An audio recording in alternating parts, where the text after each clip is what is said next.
Welcome. We begin with Part 1, Lesson 1, The Importance of Personal Behaviors. I'm your instructor, Nicholas Cohen.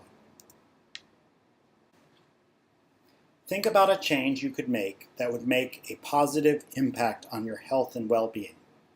Maybe it's quitting smoking. Maybe it's eating less or exercising more.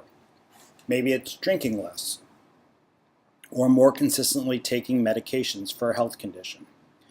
The chances are that there is a behavior that you could make that would improve your health. The prevalence of unhealthy behaviors in the U.S. is high. While tobacco use is on the decline, with the proportion of U.S. adults who smoke cigarettes declining over 5% in the past 10 years, obesity rates in the U.S. are increasing dramatically.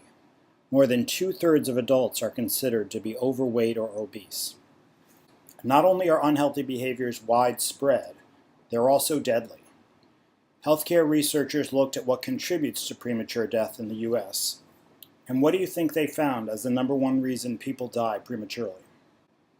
More important than going to a doctor, having a lot of money, growing up in the right neighborhood, or having healthy parents, are the choices we make each day to smoke or not to smoke, to maintain a healthy weight, to be physically active, to avoid too much alcohol, to manage our health conditions.